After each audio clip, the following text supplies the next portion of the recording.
तो दोस्तों हम फिर से लेकर आ चुके हैं आप लोगों के लिए शाम की सभी ताज़ा और बड़ी खबरें। फटाफट अंदाज में एक एक कर बताएंगे आपको आज देश और दुनिया से क्या बड़ी खबरें निकलकर सामने आ रही हैं। फिलहाल दोस्तों एक नज़र डाल लेते हैं सुर्खियों पर। प्रधानमंत्री नरेंद्र मोदी के ऊपर गरजे राहुल गांधी, बोले देश को दो हिस्सों में बांटकर बीजेपी कर रही है राजनीति, इसके बारे में आपको बताएंगे। वहीं पर दोस्तों अगली बड़ी खबर में हम आपको बताएंगे कर्नाटक में जिया कांग्रेस का जबरदस्त प्रदर्शन, येदियुरप्पा को हटाने की मांग, बोले हटाओ इस भ्रष्टाचारी को। बताएंगे कैसे दोस्तों अब कांग्रेस कर्नाटक जीत की ओर बढ़ रही है। वहीं पर दोस्तों अगली बड़ी खबर में हम आपको बताएंगे दोस्तों, जी दरअसल आपको बताया शिवराज मामा के ऊपर उठे सवाल, बोले योगी की राह पर चल पड़े। जी लोगों ने कहा राक्षस, इसके बारे में आपको बताएंगे। वहीं पर अगली बड़ी खबर में हम आपको बताएंगे दोस्तों, येदियुरप्पा ने इस्तीफा देने से किया इनकार, बोले मैं नहीं पहचानता संतोष पाटिल को, जबकि इनके साथ इनकी काफी पिक्चरें बताएंगे। वहीं पर अगली बड़ी खबर में हम आपको बताएंगे दोस्तों, जी दरअसल आपको बता दें क्या अब सुप्रीम कोर्ट की भी बात नहीं सुनती सरकार। क्या सुप्रीम कोर्ट की जो न्यायपालिका है दोस्तों अब उसको भी एक मजाक बनाकर रख दिया। बताएंगे कैसे सवाल उठ रहे हैं। वहीं पर अगली बड़ी खबर में हम आपको बताएंगे दोस्तों, जी दरअसल आपको बता दें सीतापुर से गिरफ्तार हुआ मुनि मयंत, जी महिलाओं के बारे में की थी अभद्र टिप्पणी, इसके बारे में आपको बताएंगे। वहीं पर दोस्तों दिल्ली में अब कमलनाथ उठाएंगे ईवीएम का मुद्दा, ईवीएम को बैन करने की मांग चल रही है। दरअसल ईवीएम में दोस्तों जबरदस्त तरीके से घोटाले हो रहा है और इस बात का सबूत कमलनाथ के पास है, इसके बारे में भी आपको बताएंगे। वहीं पर अगली बड़ी खबर में हम आपको बताएंगे दोस्तों, जी आपको बता दें भारतीय जनता पार्टी के ऊपर जमकर गरजे अखिलेश यादव, बोले बीजेपी ने देश को दो हिस्सों में बांटने की पूरी तैयारी कर ली है, इसके बारे में आपको बताएंगे। वहीं पर दोस्तों खरगोन में सिर्फ एक समुदाय को किया गया टारगेट, जितने भी नामजद आरोपी लिए गए दोस्तों वो सारे के सारे अल्पसंख्यक हैं। बताएंगे आखिरकार क्या मामला है। वहीं पर दिग्विजय सिंह ने उठाए कपिल मिश्रा पर सवाल, बोले ये जहां पर भी जाता है वहां पर दंगा फैल जाता है। जी हाँ दोस्तों, पहले दिल्ली में गया तो दिल्ली में दंगा फैला दिया, अब जो है खरगोन आया तो वहां दंगा फैला दिया। इसके जहरीले बोल दोस्तों लोगों के दिमाग में बैठ जाते हैं। बताएंगे क्या है पूरा मामला। वहीं पर दोस्तों पंजाब में केजरीवाल ले सकते हैं एक्शन, भागवत मान का हो सकता है पत्ता कट, इसके बारे में भी आपको बताएंगे। तो सारी खबरें दोस्तों फटाफट अंदाज में देंगे, एक एक कर देंगे। फिलहाल खैर चलिए बढ़ते हैं सबसे पहली और सबसे बड़ी खबर की ओर। दरअसल दोस्तों आपको बता दें राहुल गांधी का केंद्र सरकार के ऊपर बड़ा हमला, बोले देश को दो हिस्सों में बांटने वाली राजनीति कर रही है बीजेपी। देश में लगातार सांप्रदायिकता और जो नफरत घुल रही है वो सब कुछ बीजेपी की देन, जो दंगे भड़क रहे हैं वो भी बीजेपी की ही देन। आपको बता दो नरेंद्र मोदी दंगों पर चुप बैठे, इनके नेता विवादित बयान देते, आए दिन विवादित बयान देते, जिसको लेकर राहुल गांधी ने केंद्र सरकार को घेरा। राहुल गांधी का कहना है कि प्रधानमंत्री का मूड नहीं है, अभी वो आराम से देख रहे हैं कि देश में क्या चल रहा है, जबकि इस देश के प्रधानमंत्री को दोस्तों उस दिन ही एक्शन ले लेना चाहिए था जिस दिन दंगे भड़के। आप समझिए पहले दिल्ली में दंगे भड़के तो ये सरकार नाकाम हो गई दोस्तों, अब जो है खरगोन में दंगे भड़काए, खरगोन गांव में, वहां पर भी ये सरकार नाकाम हो गई। जाहिर सी बात है दोस्तों ये जो लोग उत्पात मचाते हैं ये कभी भी आप देखना दोस्तों शहरों में नहीं मचाते हैं, यानी कि ये सिटी में कभी भी उत्पात नहीं मचाते। ये लोग ऐसी जगह ढूंढते हैं दोस्तों जो कहीं के छोटे छोटे जिले हैं या फिर गांव हैं, क्योंकि अंधभक्तों की जो रेड़ा है दोस्तों वो आपको गांव में ही मिलेगा। सिटी में आपको बहुत कम मिलेंगे, जो बड़ी बड़ी सिटियां होती हैं, लेकिन आपको गाँव में ऐसे अंधभक्त बहुत मिलेंगे जो कि दंगों पर उतारू हो जाते हैं। और जिस तरीके से खरगोन में हिंसा हुई है उसको लेकर कहीं ना कहीं दोस्तों निशाने पर राहुल गांधी की बीजेपी है और बीजेपी के पास इस सवाल का कोई जवाब नहीं। चलिए बढ़ते हैं एक और अगली बड़ी खबर की ओर। बता दोस्तों अगली जो बड़ी खबर निकल कर आ रही है, दरअसल दोस्तों आपको पता है शिवराज मामा के ऊपर उठे सवाल, बोले शिवराज सिंह चौहान भी निकल पड़े हैं योगी आदित्यनाथ की राह पर। जिस तरीके से उन्होंने फर्जी दोस्तों आप समझिए लोगों के घर पर वसूली के वो चिपका दिए थे दोस्तों पर्चे, उसी राह पर अब शिवराज सिंह चौहान भी निकल पड़े हैं। उन्होंने न सिर्फ दोस्तों मासूम लोगों के घर तोड़वाए बल्कि एक अल्पसंख्यक समाज को टारगेट भी किया है। आपको बता दें दोस्तों एक रिपोर्ट निकलकर सामने आई है। उस रिपोर्ट में पता चला है कि दरअसल जितने भी घरों को नामजद किया गया है, जितने भी लोगों को आरोपी बनाया गया है, उसमें सभी के सब दोस्तों आपको बता दें मुसलमान ही हैं। जी हाँ, यानी कि अल्पसंख्यक। ऐसे में दोस्तों आपको बता दें अब ज़बरदस्त तरीके से शिवराज सिंह चौहान पर सवाल उठने शुरू हो गए कि क्या वो भी हिंदुत्व को ऊपर रखना है, क्या वो भी हिंदू मुसलमान की राजनीति करने में सक्षम है। आपको बताता चलूं दोस्तों, मुसलमानों को टारगेट किया जा रहा है। उस महिला, एक बुजुर्ग महिला दोस्तों, जिसका घर खुद आवास योजना में बनवाया गया था, मोदी द्वारा उनका घर भी तोड़ दिया गया। जबकि दोस्तों उनका कहना है कि उनकी तो उन्होंने तो कुछ किया भी नहीं था, उनके ऊपर झूठे आरोप लगा और घरों पर बुलडोज़र चला दिए। आप समझिए दोस्तों, इसकी एक प्रक्रिया होती है, लेकिन इस प्रक्रिया की किस तरीके से धज्जियां उड़ाई जा रही हैं। बिना नोटिस के लोगों का घर तोड़ना, बिना नोटिस के दोस्तों बुलडोज़र चला देना, इसका तो यही मतलब है कि फिर कानून और जो अदालतें, बड़ी बड़ी अदालतें बनाई गई हैं, उसको ख़त्म कर देते हैं। फिर तो दोस्तों अब इंसान किसी के साथ बुरा हुआ तो वो खुद ही अपना बदला ले लेगा, क्योंकि अब अदालतों की क्या ज़रूरत है। जब सरकार खुद ही अदालतों का पालन नहीं कर रही है दोस्तों, तो फिर आम जनता को कैसे वो समझाएगी कि वो कानून का पालन करे। क्योंकि दोस्तों जब इंसान ये देखेगा कि इस देश की सरकार ही कानून को नहीं मान रही है, जिसने कानून बनाया है, तो फिर हम क्यों माने। सिंपल सी बात है। चलिए बढ़ते हैं एक और अगली बड़ी खबर की ओर। बता दोस्तों अगली जो बड़ी खबर निकल कर आ रही, कर्नाटक में दोस्तों कांग्रेस का भयंकर प्रदर्शन, बोले हटाओ येदियुरप्पा को। जी हाँ, आपको बता दोस्तों अब येदियुरप्पा के खिलाफ जमकर कांग्रेस ने कर्नाटक में प्रदर्शन किया। दरअसल दोस्तों आपको बता दें, पिछली बार कर्नाटक में कांग्रेस की सरकार थी और यही कारण है जो अब एक बार फिर से कांग्रेस कर्नाटक में अपनी ज़मीन खोजने में लग गई है। जाहिर सी बात है दोस्तों, कर्नाटक, गुजरात, हिमाचल प्रदेश, कई ऐसे राज्यों में अभी चुनाव है जहां पर कांग्रेस अपनी जगह वापस से बना सकती है। मध्य प्रदेश में भी कांग्रेस चाहे तो दोस्तों वापस से सत्ता में आ सकती है, क्योंकि मध्य प्रदेश में भी लोग काफ़ी परेशान हैं।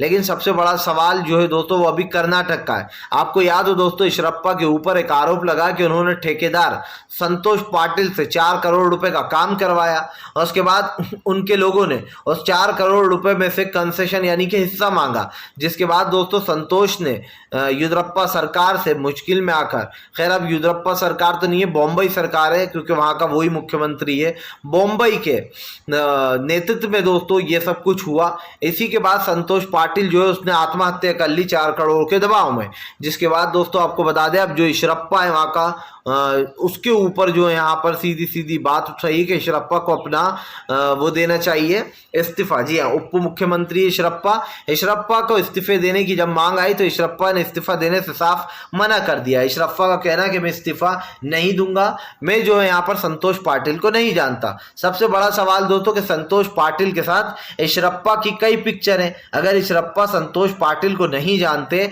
तो फिर उनके साथ उनकी ये ढेरों सारी पिक्चर चीख चीख कर बयां कर रही कि येदियुरप्पा झूठ बोल रहा है। यही कारण है जो कांग्रेस ने दोस्तों कर्नाटक में जमकर प्रदर्शन किया है और येदियुरप्पा को हटाने की मांग की है। अब दोस्तों इसको आप यूं भी जोड़ सकते हो कि आने वाले जो कर्नाटक के चुनाव होंगे उसमें बीजेपी को एक बड़ा झटका लगेगा इस मामले को लेकर। जाहिर सी बात है, अगर कर्नाटक की बात की जाए दोस्तों तो अगर सबसे ज्यादा कहीं करप्शन चल रहा है तो वो कर्नाटक की है। राहुल गांधी ने एक रिपोर्ट दिखाते हुए कहा था कि कर्नाटक में लगातार जो है यहाँ पर भ्रष्टाचार बढ़ता चला जा रहा है और इसकी जिम्मेदार बॉम्बे सरकार है। बॉम्बे के नेतृत्व में येदियुरप्पा जैसे लोग काम करते हैं और वो लोग जो है यहाँ पर पूरी तरीके से जनता का पैसा डकार जाते हैं। यही कारण है जो इनके खुद के संगठन के लोग, आप समझिए खुद की पार्टी का, संतोष पाटिल ने आत्महत्या कर ली ये कहकर के इनकी पार्टी के लोग उन्हीं से कंसेशन मांग रहे थे 4 करोड़ रुपए में। पहले काम करा लिया, उसके बाद उनको पैसा ना देने के बहाने ढूंढे जा रहे थे। इसका मतलब साफ हो जाता है दोस्तों कि फिलहाल उनके ऊपर काफ़ी ज़्यादा कर्जा चढ़ चुका था, जिससे कि बीजेपी पल्ला झाड़ रही थी। चलिए बढ़ते हैं एक और अगली बिग ब्रेकिंग की तरफ। बता दोस्तों अगली जो बड़ी खबर निकल कर आ रही, कमलनाथ पहुंचेंगे दिल्ली, दिल्ली में उठेगा ईवीएम का मुद्दा। दरअसल दोस्तों हमने हमेशा ही सुना है कि ईवीएम में बड़े पैमाने पर घोटाले होते हैं और दोस्तों जब ईवीएम पर घोटाले होते हैं तो आप समझ सकते हैं कि बीजेपी हारता हुआ चुनाव भी जीत जाती है। और ये 4 राज्यों का रिजल्ट साफ कहता है कि क्या दोस्तों, एक भी राज्य ऐसा नहीं था जिसमें कि बीजेपी हार जाती। ये तो एक ऐसा लग रहा है दोस्तों जैसे कि सुनियोजित ही था कि बीजेपी को जिताना इन 4 राज्यों में, और ये साफ दिखाई भी दे रहा था। ईवीएमओ में दोस्तों बड़े पैमाने पर घोटाले होते हैं और अब इस मुश्किल को लेकर, इस परेशानी को लेकर कमलनाथ जो है वो दिल्ली आने वाले हैं। आपको बता दें ईवीएम का मुद्दा एक बड़ा मुद्दा बन चुका है। आपने देखे जहां जहां एमवीएम मशीन है, यानी कि मोदी वोटिंग मशीन बन चुकी है अब ईवीएम। और यही कारण है दोस्तों कि अब कमलनाथ के पास कुछ ऐसे सबूत लग गए दोस्तों जो कि ये साबित कर देगा कि ईवीएम में बड़े पैमाने पर घोटाले होते हैं। ईवीएम को हटाने की मांग जोरों शोरों से चल रही है, लेकिन ईवीएम के साथ साथ दोस्तों हमें एक ध्यान ये भी देना होगा कि जो वहां पर गिनती करने वाले लोग होते हैं उनको भी आदेश दे देती है बीजेपी, यानी कि उन पर भी पूरी नज़र रखनी होगी। जब भी चुनाव हो कहीं भी किसी भी राज्य के सरकारों के खिलाफ पूरी नज़र रखी जाए, इसलिए भी रखी जाए क्योंकि वोट मिलते हैं कांग्रेस को लेकिन जीत जाती है बीजेपी। सवाल ये उठता है कि आज जब देश में महंगाई बढ़ चुकी है, देश में इतनी ज़्यादा नफरत बढ़ चुकी है, हिंसा बढ़ चुकी है, और उसके बाद बीजेपी को वोट दे कौन रहा है, ये सबसे बड़ा सवाल हो जाता है।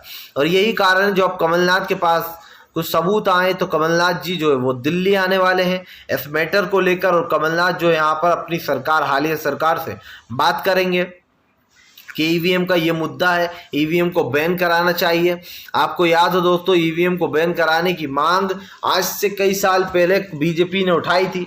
जब कि कांग्रेस 2 बार लगातार जीती थी तो बीजेपी ने ये कहा था कि फिलहाल कांग्रेस जो यूपीए की सरकार ईवीएम में घोटाले करती है। अब जब ये लोग खुद हैं ईवीएम में तो यहाँ पर आप समझिए इनके लिए ईवीएम अच्छी हो गई। चलिए बढ़ते हैं एक और अगली ब्रेकिंग की तरफ।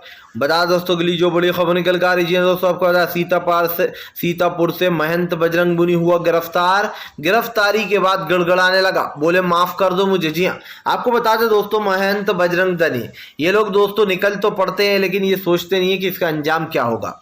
इसने दोस्तों मुस्लिम महिलाओं के बारे में अभद्र टिप्पणी की थी, जिसके बाद सीतापुर की सारी जो मुस्लिम महिलाएं हैं वो सड़कों पर उतर गई थी और इस बजरंग मुनि दास की गिरफ्तारी की मांग कर रही थी। इसने मुस्लिम महिलाओं को साफ साफ कहा था कि मैं घर से निकाल कर उनके साथ रेप करूंगा, और भी न जाने कैसी भद्र टिप्पणी का इसने यूज किया था जो कि हम दोस्तों बता भी नहीं सकते और बताना भी नहीं चाहिए इसकी गंदी भाषा को। लेकिन जो इसने बलात्कार की बात कही थी, रेप की, उसको लेकर सीतापुर की जो महिलाएं थी वो काफी ज्यादा गुस्सा में थी। जितनी भी मुस्लिम महिलाएं थी दोस्तों वो रोड पे उतर गई थी और इसके खिलाफ लगातार प्रदर्शन चल रहा था, इसकी गिरफ्तारी की मांग उठ रही थी।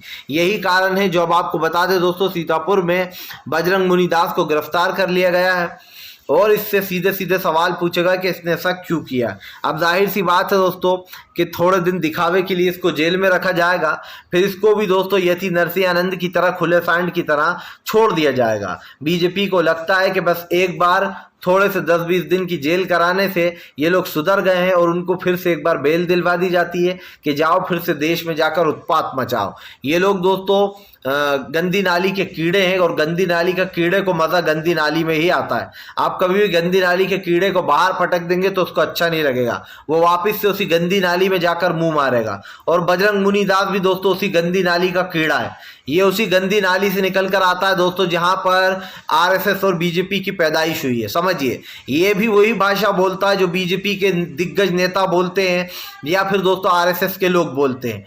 आज समझिए ऐसे लोगों को क्यों बढ़ावा देती है सरकार, क्योंकि बाद में आगे जाकर ये लोग चुनाव में काम आते हैं। आज इसने महिलाओं के बारे में बोला है दोस्तों, कल फिर से ये कुछ अभद्र टिप्पणी करेगा। जेल से निकलने के बाद इसके सुर वही होंगे, आप लिख के ले लीजिएगा। अभी दिखाने के लिए इसको थोड़े दिन की जेल कराई जाएगी, फिर दोस्तों बाहर निकाल दिया जाएगा। यति नरसिंहानंद को ले लीजिए, कालीचरण को ले लीजिए। यति नरसिंहानंद जेल से बाहर आ जाता है, उसके बाद दोस्तों वो आते से ही फिर से मुस्लिम समुदाय के खिलाफ वही बोलता है और जो है पंचायत भी करता है। यति नरसिंहानंद ने दोस्तों बलि का बकरा किसको बनाया? जितेंद्र त्यागी उर्फ वसीम रिजवी। अच्छा खासा वसीम रिजवी था, वसीम रिजवी से जितेंद्र त्यागी बन गया। जितेंद्र त्यागी बनने के बाद इस गधे को ये नहीं पता था कि बीजेपी दोस्तों इस गधे को एक तरीके से बलि का बकरा बना रही है। आप देखिए जो मेन आरोपी है यति नरसिंहानंद वो तो आराम से बाहर घूम रहा है, लेकिन वसीम रिजवी को कोर्ट ने बेल नहीं दी। ये किसके कहने पर हुआ होगा दोस्तों? अनुमान लगाइए। यति नरसिंहानंद के लिए तो बीजेपी ने कह दिया कि इसको बेल दे दी जाए, लेकिन दोस्तों वसीम रिजवी को इन लोगों ने फंसा दिया। वसीम रिजवी ने कुरान पाक की आयतों पर सवाल उठाए, मुसलमानों को ये तक कह दिया कि मुसलमानों कि कुरान शरीफ में आतंकवाद को बढ़ावा दिया गया है। लेकिन दोस्तों अब आप समझिए, यति नरसिंहानंद बाहर घूम रहा है और वसीम रिजवी उर्फ जितेंद्र त्यागी जो है वो अब जेल में बंद है। तो इसको कहते हैं दोस्तों कि बीजेपी बलि का बकरा काफ़ी अच्छे से बनाती है। फिलहाल चलिए बढ़ते हैं और अगली बिग ब्रेकिंग की तरफ। बता दोस्तों अगली जो बड़ी खबर निकल कर आ रही, दिग्विजय सिंह का दोस्तों करारा तमाचा, क्या मोदी सरकार देगी इस सवाल का जवाब। दरअसल दोस्तों दिग्विजय सिंह ने अब कपिल मिश्रा के ऊपर सवाल खड़े कर दिए। दिग्विजय सिंह का कहना है कि ये कपिल मिश्रा जहां पर भी जाता है वहां पर दंगा भड़का देता है। आपको बताता चलूं दोस्तों, कपिल मिश्रा एक ऐसा नाम जिससे दोस्तों जस्टिस मुरलीधरन ने साफ कहा था वीडियो दिखाकर कि क्या अब भी तुम कहोगे कि तुमने भड़काऊ भाषण नहीं दिया था। आप समझिए, जी हाँ, वही जस्टिस मुरलीधरन जिनका रातों रात दोस्तों ट्रांसफर करा दिया था, जिन्होंने सरकार से खुले लफ्जों में कहा था कि आप अपना काम करो, मैं मेरा काम कर रहा हूं, जिसके बाद मोदी सरकार को मिर्ची लगी और रातों रात उनका ट्रांसफर हो गया था। आपको याद है दोस्तों एनआरसी CAA के वक्त शाहीन बाग में जो आंदोलनकारी महिलाएं प्रदर्शन कर रही थी शांतिपूर्ण ढंग से, वहां पर जाकर कपिल मिश्रा ने दिल्ली में जाकर उन महिलाओं को धमकाया था। कपिल मिश्रा ने कहा था कि इनसे जल्द ये रोड खाली कराया जाए, अगर इन्होंने रोड खाली नहीं करा तो मेरे अपने लड़कों से रोड खाली करवाऊंगा और फिर मुझे कोई रोक नहीं पाएगा, पुलिस भी नहीं रोक पाएगी। और पुलिस मूर्खों की तरह इसका ये भाषण वहां खड़े होकर सुन रही थी हर बार की तरह। लेकिन दोस्तों सवाल ये उठा था कि जैसे ही कपिल मिश्रा गया उसके एक दिन बाद दिल्ली में भयंकर दंगे भड़के और बीजेपी दोस्तों नाकाम रही, क्योंकि 48 घंटे तक, समझिए 2 दिन ये दंगे चले। जबकि दोस्तों आज तक का रिकॉर्ड है कि कोई भी दंगा 24 घंटे से ज़्यादा नहीं चल सकता है। जी हाँ, क्योंकि पुलिस की पूरी कड़ी नज़र होती है। अब आप समझिए, पहले तो ये दंगा 48 घंटे चले, यानी कि 2 दिन। अब किसकी मर्जी से चला ये आप बखूबी जानते हैं। और दोस्तों कपिल मिश्रा ही वहां पर गया था जिसके एक दिन बाद ये दंगा फैला। दिग्विजय ने कहा कि कपिल मिश्रा ने पहले दिल्ली में फैलाया, अब खरगोन गया तो वहां पर भी दंगा भड़क गया। लेकिन कपिल मिश्रा बयान देने लगा। कपिल मिश्रा जैसे लोग दोस्तों वो होते हैं जो जूते खाकर भी सुधरते नहीं हैं। पहले इसने मोदी सरकार के बारे में क्या क्या अपशब्द बोले जब ये आम आदमी पार्टी में था। अगर आप इसका पुराना वीडियो उठाकर देखेंगे तो आप कहेंगे बहुत जल्दी दल बदल लिया इस बदलू ने। इसने ही प्रधानमंत्री के ऊपर, एक महिला के ऊपर नजर रखने तक के आरोप लगाए थे, विधानसभा में छेड़खानी तक के आरोप लगाए थे। इस तरीके की बातें इसने कही हैं। फिलहाल चलिए बढ़ते हैं और अगली बिग ब्रेकिंग की तरफ। बता दोस्तों रविश कुमार का मोदी सरकार शिवराज पर बड़ा हमला, बोले एक विशेष समुदाय को टारगेट कर कानून की धज्जियां उड़ाई जा रही हैं। जी हाँ, दिल्ली में जैसे दोस्तों यूपी में सुप्रीम कोर्ट ने साफ कहा था कि आप खुद अपने मन से लोगों के घर पर वसूली के वो नहीं लगा सकते पर्चे, और सुप्रीम कोर्ट ने ये आदेश दिया था कि आप उन पर्चों को अभी निकालोगे और जो है वसूली के पैसे भी वापस लौटाओगे जिन लोगों से वसूली की है। और उसके बाद दोस्तों योगी आदित्यनाथ तब भी नहीं माने जब सुप्रीम कोर्ट ने तो तीसरी बार कहा कि अगर अब भी आप नहीं माने तो फिर हम अपने हिसाब से सबक सिखाएंगे आप लोगों को क्या कैसे कानून का पालन किया जाता है। जिसके बाद योगी ने सबके जो नोटिस थे वो निकलवा लिए थे, और वही की वो कार्रवाई दोस्तों अब मध्य प्रदेश में हो रही है कि ना कानून, ना कोर्ट, ना कचेरी, बस दोस्तों बुलडोजर चला दो। मतलब कानून कोई मायने ही नहीं रखता बीजेपी की नज़र में। पहले भैया जांच होती है, केस चलता है, फैसला अगर पक्ष में आए तो घर तोड़े जाते हैं। लेकिन यहाँ तो एक अलग ही फिल्म चल रही है चुनाव जीतने के लिए कि घर तोड़ दो, बाद में जो होगा देखा जाएगा। ज़्यादा क्या होगा, कोर्ट हमें डांट देगा, यही होगा, इससे ज़्यादा और क्या होगा। यही सोचते हैं बीजेपी के नेता, इसीलिए वो कानून का पालन खुद नहीं करते। वीडियो अच्छा लगे तो लाइक करें, चैनल को ज़रूर सब्सक्राइब